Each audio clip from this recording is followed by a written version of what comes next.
நம்ம உலகநாயகர் கமலையா வந்து திடீர்னு இன்னைக்கு ஒரு அறிக்கை ஒன்று வெளியிட்டிருக்காங்க. அதுவும் கனத்த இதயத்தோடு அறிக்கை வெளியிட்டிருக்காங்க.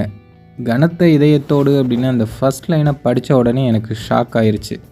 என்னடா எதுவும் அசம்பாவிதம் எதுவும் நடந்து போச்சா? கனத்த இதயத்துடன் என்ன பண்ணுறாரு கமலையா அப்படின்னு பார்த்தா, பிக் பாஸ் செட்டில் நான் பங்கேற்க போகிறதில்ல அப்படிங்கிறது தான் சொல்லியிருக்காரு கமலையா.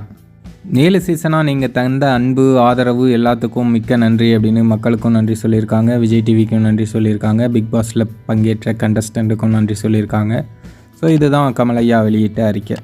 சரி, கமலையா அறிக்கை வெளியிட்டிருக்காரு, ஓகே. அதுக்கு கீழே கமெண்ட் செக்ஷனில் பார்த்தோம்னா எல்லாம் எதுக்கு தான் இப்படி கழுவி ஊற்றிருக்காங்க அப்படின்னு தெரில.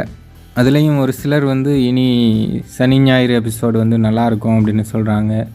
இன்னும் ஒரு சிலர் வந்து நான் இதுவரையும் பிக் பாஸே பார்த்ததில்ல, இனிமேல் தான் பார்க்க போகிறேன் அப்படின்னு சொல்கிறாங்க. இன்னும் ஒரு சிலர் இனி ஓடலாம் ஒளியலாம் அப்படின்னு சொல்கிறாங்க. ஸோ கமலையாவை போட்டு எல்லாரும் பயங்கர ட்ரோல் பண்ணியிருக்காங்க. இன்னும் முக்கியமாக சொல்லப்போனால் ரொம்ப சந்தோஷம், நீங்கள் பிரதீப்புக்கு செய்த துரோகம் உங்களை சும்மா விடாது அப்படின்னு வேறு சொல்லியிருக்காங்க. மொத்தத்தில் நம்ம கமலையாவை இருந்தாலும் செய்கிறாங்க, போனாலும் செய்கிறாங்க. இது கூடவே இன்னொரு நண்பர் வந்து ஒரு கமெண்ட் ஒன்று பண்ணியிருந்தார்.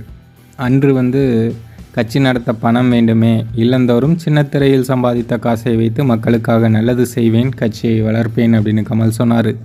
இன்றைக்கி கட்சி நடத்த பணம் வேண்டுமே அப்படிங்கிற அந்த கேள்விக்கு வீட்டுக்கே வந்து பணம் கொடுக்க ஒரு முதலாளி கிடைத்து விட்டார் அப்படின்னு போட்டிருக்காரு.